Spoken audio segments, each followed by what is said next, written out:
Good morning વિદ્યાર્થી મિત્રો.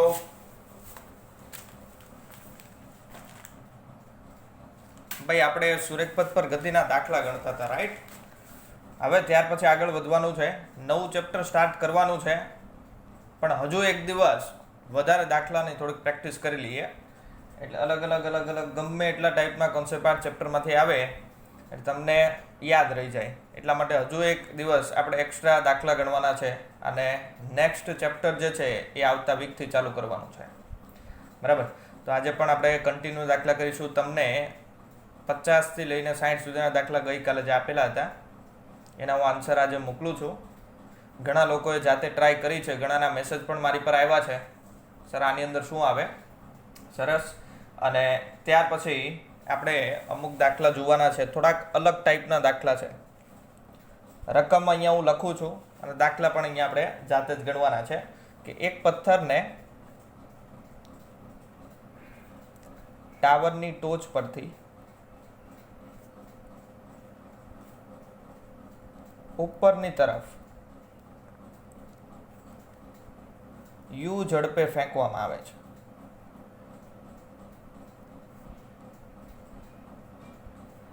જ્યારે તે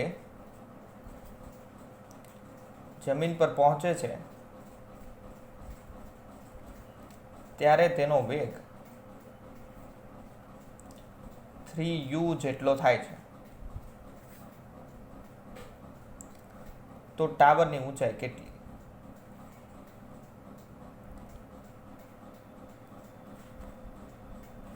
ચાલો, આવો કંઈક પ્રશ્ન છે. એક પથ્થરને આપણે ટાવરની ટોચ પર ઊભા હતા અને ત્યાંથી ઉપરની તરફ ફેંક્યો. એ પથ્થર નીચે જમીન પર પહોંચે ત્યારે એનો વેગ થઈ જાય છે 3u જેટલો. તો ટાવરની ઊંચાઈ કેટલી હોય?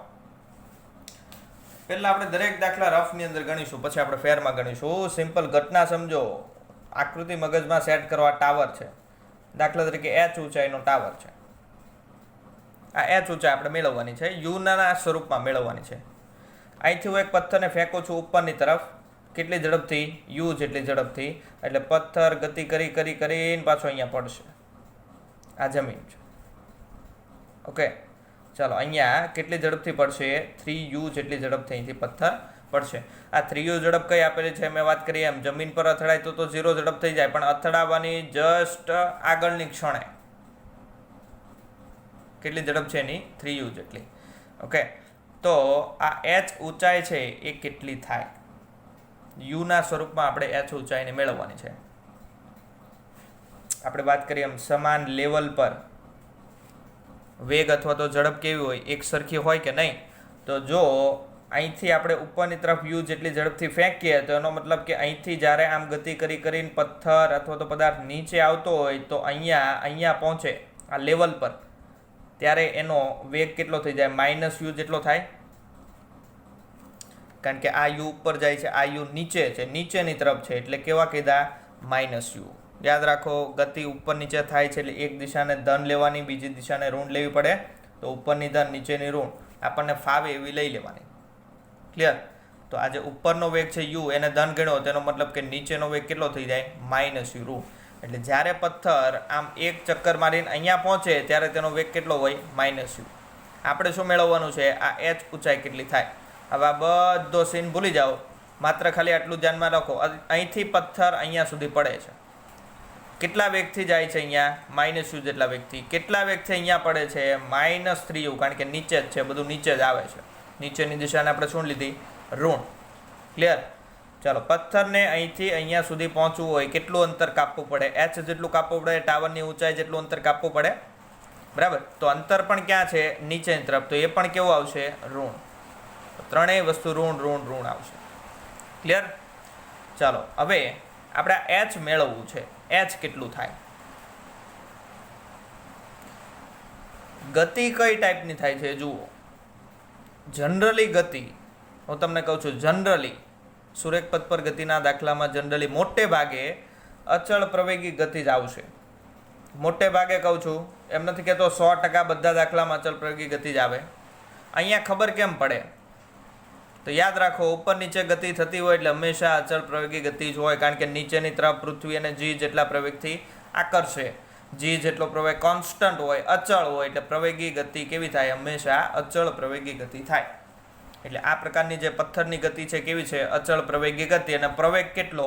જી જેટલો. જી એટલે 9.8 મીટર પર સેકન્ડ સ્ક્વેર અથવા 10 પણ લઈ શકો. ઓકે, તો અહીંથી અહીંયા સુધીની ગતિ દરમિયાન આપણે h અંતર મેળવવું છે. તો સમીકરણ આપણે કયું વાપરી શકાય? સમીકરણ નંબર 3 વાપરી શકાય. સમીકરણ નંબર અચળ પ્રવેગી ગતિનું ત્રીજું સમીકરણ v² - v02 = 2ad.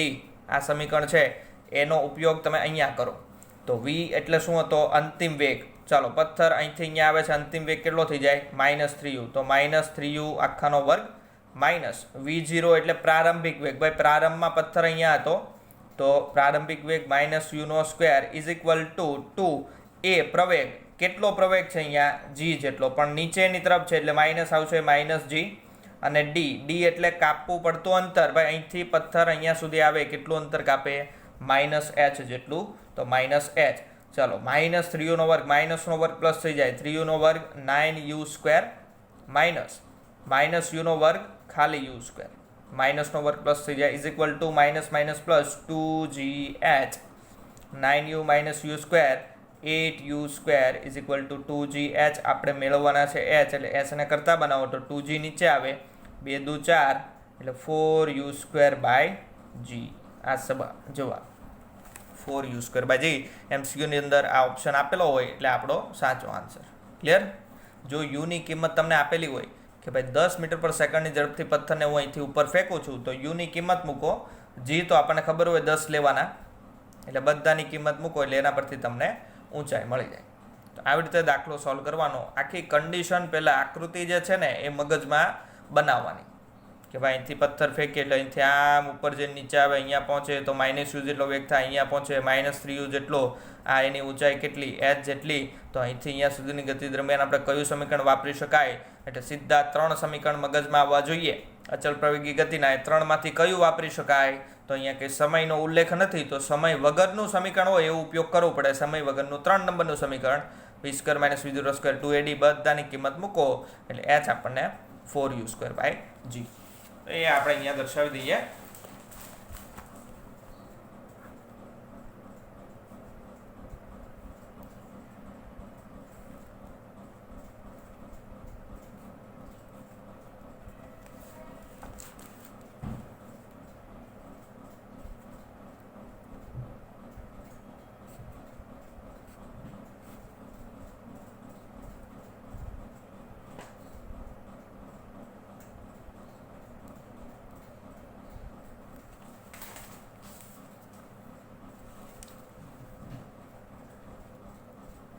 ચાલો, ઉપરની દિશા ધન લીધી છે, નીચેની દિશા ઋણ લીધી છે. હવે અત્યાર સુધી હવે બધા દાખલામાં આપણે આ જ કોન્સેપ્ટ વાપરીશું, ઉપર ધન નીચે ઋણ.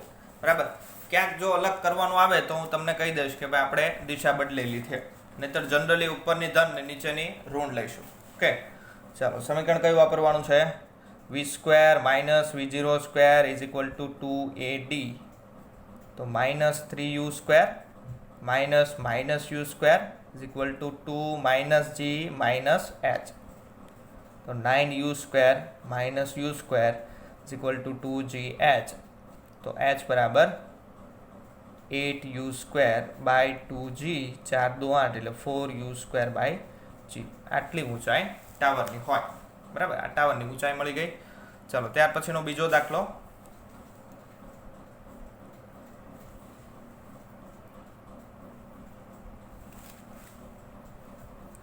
એક પથ્થરને 12 મીટર પર સેકન્ડના અચળ વેગથી ગતિ કરતા બલૂનમાંથી નાખવામાં આવે છે.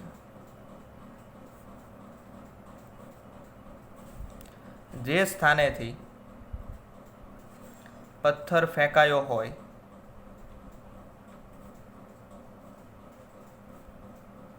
તે સમયના 10 સેકન્ડ બાદ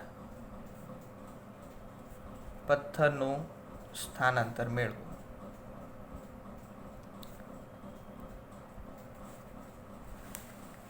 રકમ સમજો. કે એક બલૂન ગતિ કરતો તો ઉપરની તરફ કેટલા મીટર પર સેકન્ડના વેગથી 12 મીટર પર સેકન્ડ. એમાંથી એક પથ્થરને આપણે છોડ્યો એટલે પથ્થર નીચે આવવાનો. ચલો એ પથ્થર જે છે નીચે આવે છે એટલે જે સ્થાનથી આપણે છોડ્યો ત્યાંથી આપણે ઘડિયાળ સ્ટાર્ટ કરી દીધી અને એક્ઝેક્ટ 10 સેકન્ડ થઈ ત્યારબાદ પથ્થરે કેટલું અંતર કાપ્યું અથવા તો કેટલું સ્થાનાંતર કર્યું એ સ્થાનાંતર આપણે મેળવવાનું છે. ઘટના શેમાં ટાવર જેવી જ થઈ જાય કે માની લો આ જમીન છે, બરાબર, અહીંયા એક બલૂન છે,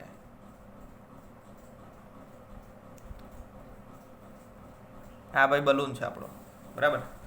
તો અહીંયા એક માણસ ઊભો હતો અને એને પથ્થર અહીંથી નીચે નાખ્યો. બલૂન ક્યાં જાય છે? 12 મીટર પર સેકન્ડના વેગથી ઉપરની તરફ. તો અહીંથી મેં પથ્થર છોડ્યો, બરાબર, મેં ફેંક્યો છે, પથ્થર ફેંક્યો છે, મેં માત્ર છોડ્યો નથી. છોડ્યો અને ફેંક્યો બંને ફરક પડે. છોડવામાં આવે તો એનો મતલબ કે મુક્ત પતન થાય છે, તો શરૂઆતનો વેગ કેવો થઈ જાય? 0. પણ ફેંકવામાં આવે તો એનો મતલબ કે એને મેં કાંઈક વેગ આપ્યો છે. કેટલો વેગ હોય? જેટલો બલૂનનો વેગ હોય ને એટલો જ પથ્થરનો વેગ હોય. અહીંથી મેં એને ફેંક્યો છે, બરાબર છે. તો બલૂન ઉપરની તરફ 12 મીટર પર સેકન્ડની ઝડપથી જાય તો એનો મતલબ કે પથ્થર નીચેની તરફ -12 મીટર પર સેકન્ડથી આવે. ઉપરની દિશા ધન, નીચેની દિશા ઋણ. ઓકે, તો પથ્થર જે છે એનો શરૂઆતનો વેગ v0 બરાબર કેટલા? -12 મીટર પર સેકન્ડ. ચાલો, ઉપર નીચે ગતિ થાય છે એટલે નીચેની તરફ g તો આવી જ જવાનો, ગુરુત્વ પ્રવેગ. તમને પ્રશ્ન પૂછો છે કે અહીંયા આપણે ઘડિયાળ સ્ટાર્ટ કરી અને 10 સેકન્ડ પછી એ પથ્થર ક્યાં પહોંચ્યો હોય? માની લો 10 સેકન્ડ પછી અહીંયા પહોંચી ગયો છે. તો અહીંથી લઈને આટલા સુધીનું આ જે સ્થાનાંતર છે એ d કેટલું થાય એ મેળવવાનું છે. આખી ઘટના તમારી સામે છે. પ્રવેગી ગતિ થાય, ઉપર નીચે ગતિ હોય એટલે હંમેશા કેવી હોય? પ્રવેગી ગતિ. તો પ્રવેગી ગતિના સમીકરણો યાદ કરો. એમાંથી કયું સમીકરણ આપણે યુઝ કરીશું કે જેનાથી d મળી જાય? 2 નંબરનું સમીકરણ યાદ કરો. d બરાબર v0t + 1/2at². જુઓ બધી વસ્તુ છે કે નહીં? d તો આપણે મેળવવાના છે. v0 શરૂઆતનો વેગ આપ્યો છે 12. t સમય, કેટલા સમય સુધી એ ગતિ કરાવવાની છે ને? 10 સેકન્ડ સુધી. તો 10 સેકન્ડ તમને આપ્યા છે. 1/2 એની જગ્યાએ g લઈ શકાય, t ની જગ્યાએ 10 લઈ શકાય. તો બધી વસ્તુ છે d મળી જાય. દાખલો પૂરો, બરાબર. એટલે દાખલો પહેલાં આખી ઘટના સમજો, પછી એને અનુરૂપ કયું ઇક્વેશન લાગુ પડે છે એ વિચારો અને એના પરથી આપણે દાખલો ગણાઈ જાય, બરાબર. એટલે ડાયરેક્ટ ગમે ત્યારે દાખલો ગણવાની શરૂઆત કરવાની નહીં, પહેલાં આખી ઘટના વિચારવાની. તો આ જમીન છે, અહીંયા આપણો ભાઈ બલૂન છે, અહીંથી એક પથ્થર નીચેની તરફ જાય છે, શરૂઆતનો વેગ v0 -12 મીટર પર સેકન્ડ, અહીંયા પહોંચી ગયો, બરાબર છે. તો આટલું જે ડિસ્ટન્સ છે એ d કેટલું હોય? નીચેની તરફ g લાગે છે, ક્લિયર? આ -g આવશે. ચાલો, સમીકરણ વાપરીશું. d બરાબર v0t + 1/2at². જે માઇનસ આવતો હોય માઇનસ લો, પ્લસ આવતો હોય પ્લસ